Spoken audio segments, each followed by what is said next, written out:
shall I see Jesus and reign with him above, and shall hear the trumpet sound in that morning.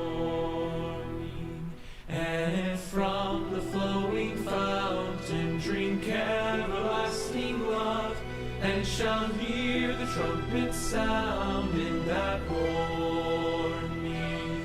Oh, shout glory, for I shall mount above the skies, when I hear the trumpet sound in that morning.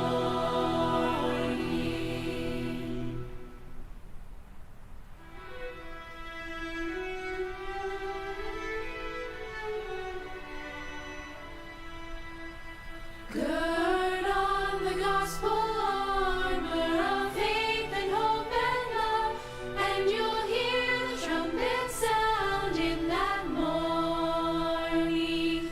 And when the combat's ended, he'll carry you above, and you'll hear the trumpet sound in that morning. Oh, shout glory, for I shall mount above the skies, when I hear the trumpet sound in that morning.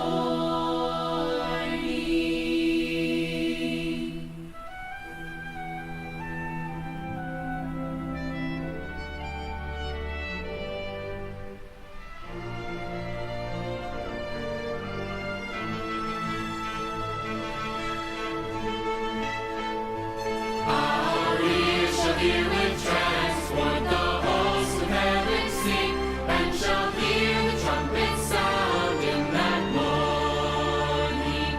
Our tongue shall chant the glories of our immortal King, and shall hear the trumpet sound in that morning. Oh, shout glory, for I shall mount above the skies, when I hear the trumpet sound in that morning.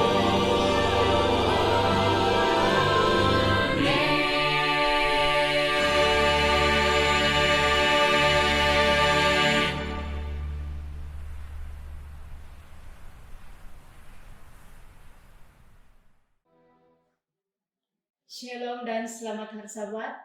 Salam sukacita untuk semua yang ada di rumah yang mendengarkan channel ini.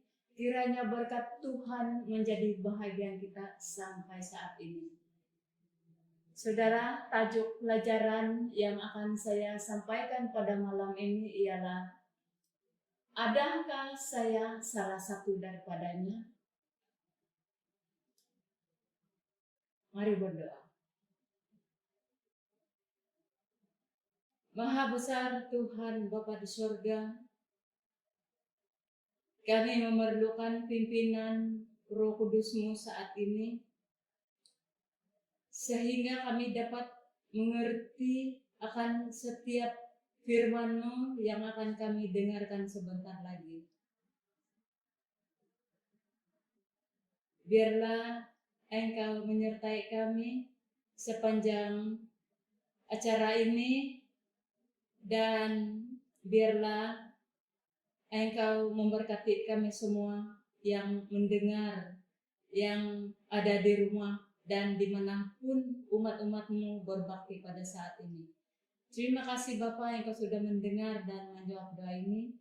Engkau mengampuni kami dari segala dosa-dosa dan kekurangan kami. Kami serahkan semua ini ke dalam tangan-Mu, hanya di dalam nama Yesus, Tuhan Juru Selamat kami. Amin.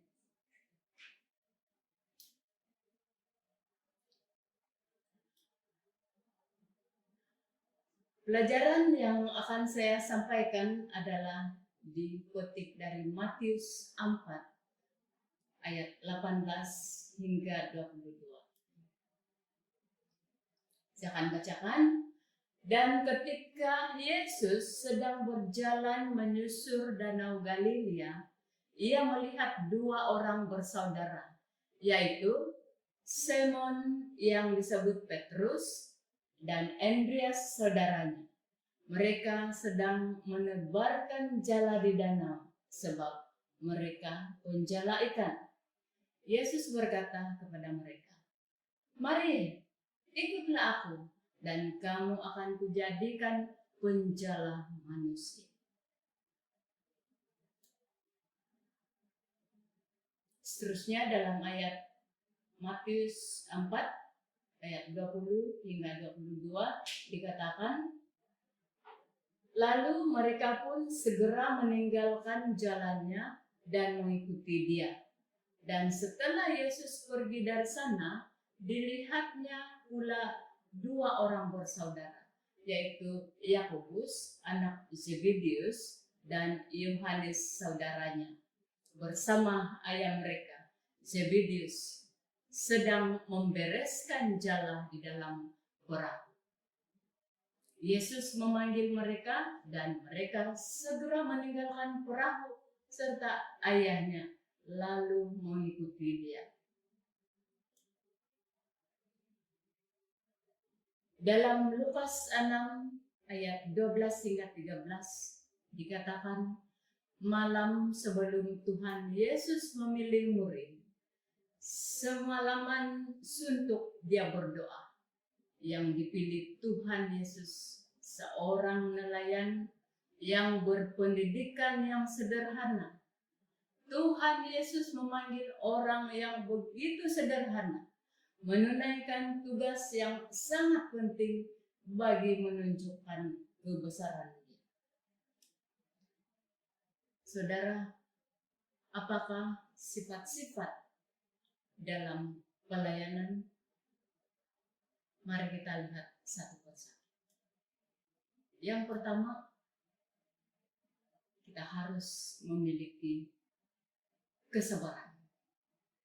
Dalam pelayanan perlu ada kesabaran, di mana Paulus pernah mengatakan, aku menanam, Apolos menyiram, tetapi Tuhan yang memberikan pertumbuhan. Sifat yang kedua, harus memiliki rela berkorban. Seorang nelayan, yaitu penjala ikan, sanggup mempertaruhkan nyawanya dalam ombak yang besar untuk menangkap ikan yang banyak. Maksudnya, sanggup mempertaruhkan nyawanya untuk menginjil. Sifat yang ketiga, memiliki sifat ketekunan. Harus rajin dan bersemangat, pantang menyerah kalah. Dan yang keempat ialah umpan yang tepat. Ikan harus diberi umpan yang tepat. Begitu juga halnya dengan penginjil. Harus memiliki umpan atau cara yang tepat. Seorang misionari di China, kali pertama dia masuk, ditolak. Kedua kali juga dia masuk, ditolak. Ketiga kali dia berpakaian Cina, rambut dikuncir seperti orang Cina, dan membaur dengan mereka. Akhirnya dia diterima dan masuk menginjil mereka.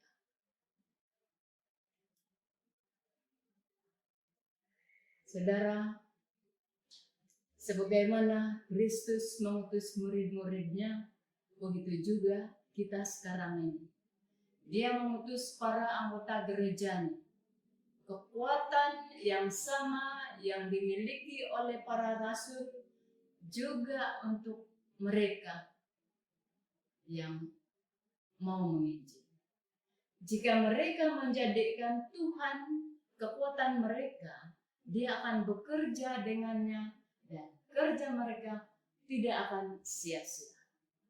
Biarkan mereka menyadari bahwa pekerjaan yang mereka lakukan adalah pekerjaan di mana Tuhan telah meletakkan tanda tangannya. Seperti dalam Yeremia 1 ayat 4 hingga 9 di mana Dia atau Tuhan menyuruh kita keluar untuk memberitakan firman-Nya dan rasakan sentuhan sucinya di bibir kita.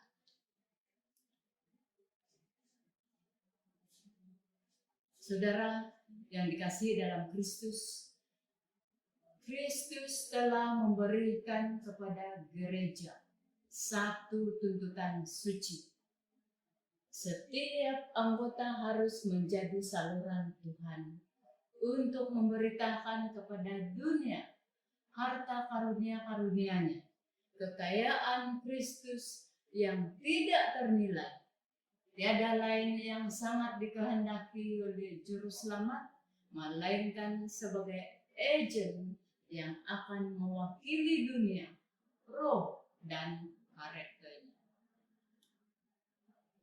Tiada lain yang sangat diperlukan oleh dunia, melainkan pernyataan cinta kasih penyelamat kepada manusia. Seluruh surga sedang menunggu kamu dan saya. Melalui siapa Tuhan dapat menyatakan kekuasaan. Saudara, gereja adalah agensi Tuhan, pernyataan kebenaran yang diberi kuasa olehnya untuk melakukan pekerjaan khas. Dan jika kita sebagai penginjil setia kepadanya, patuh kepada perintah-perintahnya, akan ada di dalam dirinya kecemerlangan rahmat ilahi.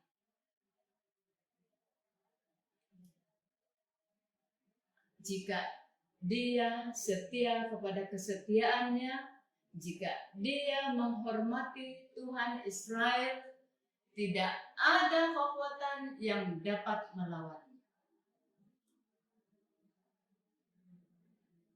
Apa suruhan kita yang diberikan oleh Yesus? Markus 16 ayat 15 mengatakan, pergilah ke seluruh dunia, beritakanlah Injil kepada segala makhluk. Karena kenapa, saudara? Dalam Lukas 10 ayat 2, Yesus mengatakan, tuaian memang banyak, tetapi pekerja sedikit.